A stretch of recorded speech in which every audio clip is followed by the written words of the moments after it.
Maternal instinct isn't a myth. Moms are already a natural at caring for their kids, but oftentimes forget about caring for themselves in the process. Maternity nurse and nationally recognized parenting expert Linda Ciampa can help moms juggle the endless list of family responsibilities.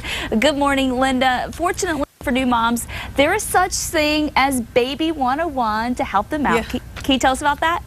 Yeah, I've got a few tips that hopefully can make it a lot easier. You know, the first year of life, one of the most basic things you're going to be doing is just feeding the baby. And if you're mixing formula, I think it's really important to have pure, clean water at your fingertips. Makes it a heck of a lot easier. So that's why I really like nursery water. This is purified, steam distilled water that's specially made for infants and toddlers, and it's convenient for mixing with formula and cereal. And when the child's ready for water, you can actually pour it in a sippy cup, Kristen, and offer it as a healthy alternative to sugary drinks or even a juice. You can buy it in a variety of sizes, and it's available with or without fluoride. You can read more about it on their website at nurserywater.com. But also, Kristen, one basic thing that you really need to have on hand, and essential if you have a baby, is baby wipes. It sounds simple, but they're a must-have, not only for the diaper changes, but cleaning the little hands, cleaning their face. Not all of them, though, are created equal, so you really want to look for the hypoallergenic ones and the ones that are safe for the sensitive skins, like these ones from Pampers. These are great. And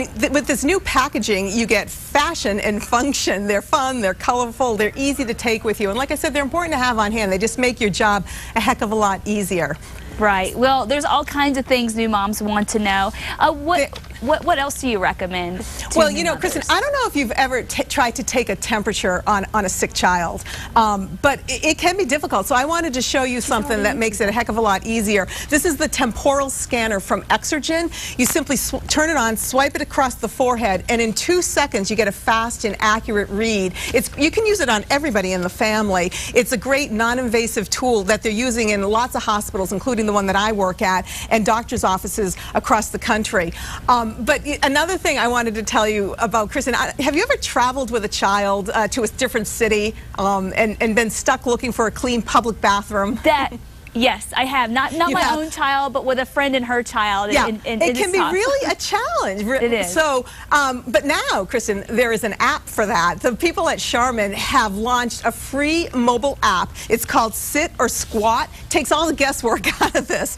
Basically, you pull up the map and you can search for clean restrooms with changing tables. And the database has more than 125,000 restrooms across the country. And you can use it. You can download it and use it on your smartphone or your other mobile device. I think that's something great that everybody should know about. It makes life a heck of a lot easier. Oh, that definitely makes life a lot easier.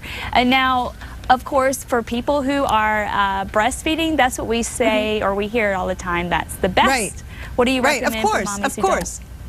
Breastfeeding? No, even the people at the formula company will tell you breast is best. And as a nurse, we encourage that. We do a lot of skin to skin when the baby is born. It's greatly increased the likelihood of successful breastfeeding. When the baby comes out, everything's fine. We clean the baby off real quick, put them right up on mom. Definitely, we encourage that. But we also, for women that choose not to do it or are going back to work and they have to go to formula, I think having these tips in mind, knowing about not having to worry about the water that you're mixing it with is a great option. That's why I mentioned the nursery water. But yes, breastfeeding is an excellent choice for everybody. Right, you mentioned that nursery water earlier this morning. Now, yes, what can moms do to help shed some of that weight? That is a big deal. It is. And you know, it's true. You do gain weight when you get. Most of us gain weight when you have a baby. I think you have to know that becoming a mother is tough, and you need to immediately start taking care of yourself once that baby's born. So as far as the weight thing goes, eating a healthy diet, getting exercise. You know, in the hospital, if you have a vaginal birth, we have you up within an hour and a half of having that baby. We get you moving around a little bit. If you have a C-section, the next day we get you up. We want you walking in the hallways. It's never too early to start walking. And we usually tell patients to start out slow, go for walks once they're discharged from the hospital to get that exercise going again, because it's so important for your body. And usually if everything's going fine, at 6 weeks, your doctor clears you to go back to what you were doing. But you really do need to take care of yourself and your own health in order to take care of that new baby that you're bringing home. So exercise is important, eating right, and asking for help. I think that's a big thing for a lot of women. If people offer it, take it. If you need help, ask for help, because it can be very difficult to bring home a new baby. Okay, right. And you know, doing all of that stuff, gosh, moms get worn out so quickly. What do you recommend for overwhelmed moms? I think sitting back and taking a moment and realizing this is probably the most exciting, exhilarating thing you'll ever do is have this baby, but it's also exhausting. It can knock even the toughest of us to our knees. I think it's one of the toughest things I ever did was have a child. So just know that going in, and like I said, ask for help, reach out if you need resources, and realize it's a fleeting time, and this only lasts for so long, so try to enjoy it. Okay, thank you so much. Great information. And of course, we'll get more info on how you can catch up and learn all the tips and tricks of what to do when you're a brand new mother on our website, casa.com. And we'll be right back.